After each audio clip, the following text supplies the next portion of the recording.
Grand Blue is one of the most batshit crazy, degenerative manga I've ever read, and I love it. Written and illustrated by Kenji Inoue and Kimitake Yoshioka, I definitely butchered those.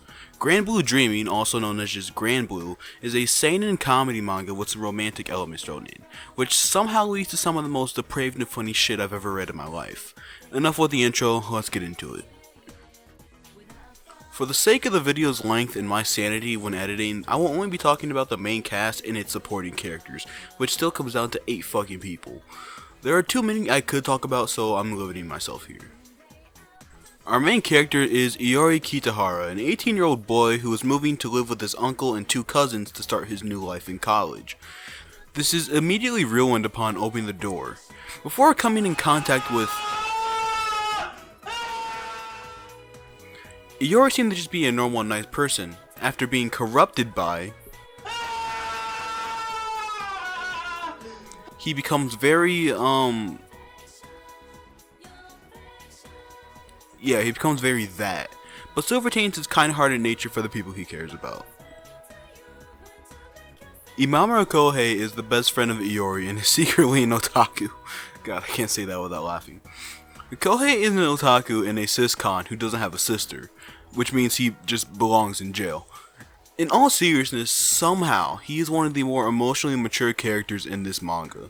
I guess it's because he's lived his whole life being ridiculed, but it's still surprising that this guy's actually a good person. Chisa Kotagawa is one of Iori's cousins and classmates, and is the most normal character in this entire manga. She loves diving, which I'll get into later. Overall, she's a kind girl and the most level-headed out of the group. She has no tolerance for the antics Iori gets up to, often being disgusted by him. Given this, she still cares about Iori greatly. She's shown to be extremely gullible and easy to manipulate by using her love for diving against her. That being said, most of the time she's aware of whatever bullshit she's gotten herself into, but justifies it by her end goal. Aina Yoshiwara is a very interesting character to say the least.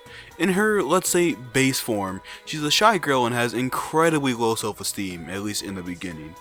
After she puts on a metric ton of makeup, she becomes cakey and is the exact opposite of her usual self, even being able to ask out Kohei upon meeting him. She becomes very loud and aggressive, especially when she drinks as well. When it comes to a certain goal she wants to achieve later in the manga, she gains unshakable resolve and a lot of confidence in herself. Azusa Hamaoka is a college junior, making her 2 years older than the first 4 we talked about, and is often seen as the big sister of the group. She's very outspoken and playful, often teasing Iori and even asking him if he wants to do it once. She's treated as one of the guys in the group and doesn't mind it, as she often takes part in their antics, even though it's usually for her own goal and enjoyment. Shinji Tokita and Ryujiro Kotobuki are the big brothers of the group. I'm putting these two together because they're mostly seen with each other. These two are the only seniors in the group, making them role models for the freshmen, specifically Iori and Kohei. A majority of the time we see them, they're either naked or drunk, or both. Actually, it's usually both. These two often mix vodka and whiskey and call it oolong tea, and just straight up drink spiritus, which is 96% alcohol, and that is considered water to them. But when they have to take their place as role models and ensure everyone's safety when it comes to diving, they're very serious about it. Finally, we have Nanika Kotagawa, Iori's other cousin and Chisa's sister. Nanika is seen like the mother of the group since she's the oldest. She's a diving instructor and role model for Chisa. Speaking of Chisa, Nanika is a complete cis-con, doting over Chisa whenever she's given the chance. Nanika is compared to Azusa in both looks and the way that she's not afraid to join in on the boys' games, although she usually has her own motive to do so. She isn't as going as Azusa, but she fits into the group well. Like I briefly mentioned a few times, Grand Blue is about a group of people in a diving club. However, this is no normal club. When they aren't diving, they're usually naked and drink more alcohol than the laws of nature should allow. They frequently have drinking parties that can't be described with words, and I think it's safe to say that 85 to 90% of the nudity in this manga comes from the male cast. They're naked so much that you get used to it before chapter 10. While I was rereading Grand Blue for this video, there were certain points where I just straight up didn't notice the characters were naked and had to take a second look. That being said, there's no shortage of fan service from the female characters either. While this is a manga that is highly focused on its comedic aspect, there are a lot of emotional moments as well, and in my opinion these moments are some of the best in the entire manga, because they're just rare enough to stand out when they do happen. This manga has had the audacity to make me tear up and then laugh my ass off multiple times within 3 chapters. When certain characters are upset about something, I'm upset, and when they're all laughing and having a good time, I feel genuinely happy. This art style is up there as one of my favorites of all time. The only way I can describe it is all over the place, in a good way of course. This manga has some of the most softly drawn, beautiful panels I've ever seen, while also having some of the most action-packed, badass, and attention-grabbing drawings I've ever had the pleasure of looking at in a manga. The facial expressions are so vulgar and out there that I can't help but be amazed that a human face can even be drawn this way, and a lot of them look like something straight out of Attack on Titan. The double page spreads are so high quality and detailed that any one of them could be a laptop wallpaper. As an artist, I draw once every 3 months, I love seeing so much detail and care put into a piece of art. And don't even get me started about the art when they go diving. Why do I feel like I'm underwater when I'm reading a black and white manga, bro? It doesn't make sense. Every panel, even the purposefully oversimplified ones, look amazing, and I never get bored while looking at this manga. The side characters I want to talk about are Iori and Kohei's group of friends, besides the main cast. This is probably my favorite group of friends I've ever seen in the comedy manga, also one of the most evil. They're all losers whose main goal is to have some type of positive contact with a woman in college. Well, besides Iori, who is already a master of Riz but just doesn't know it.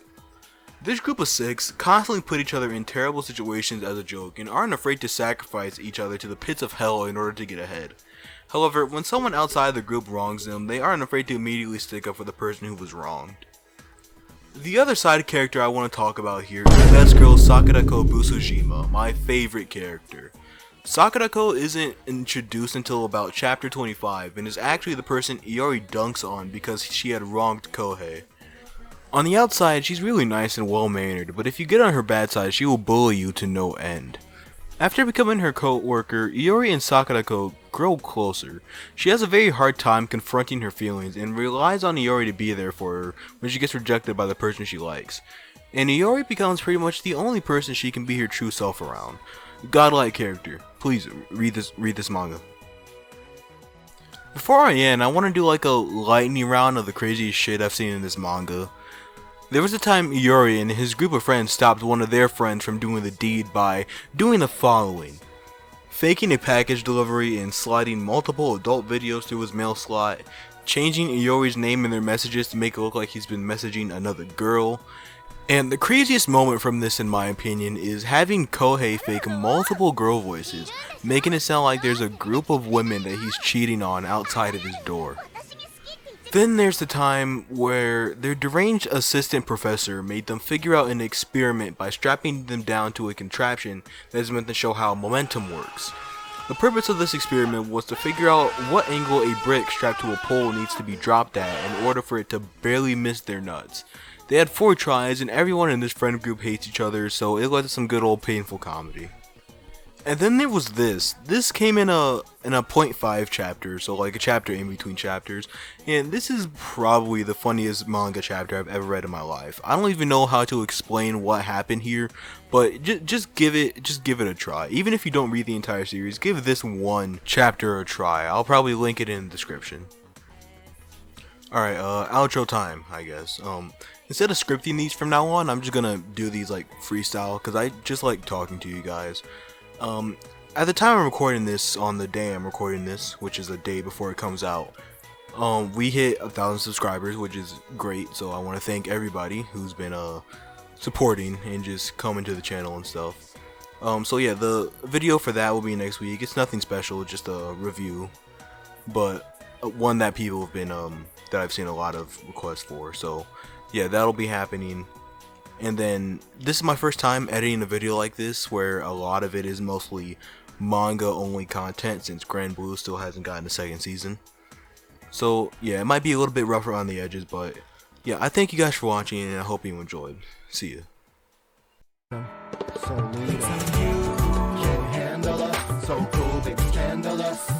So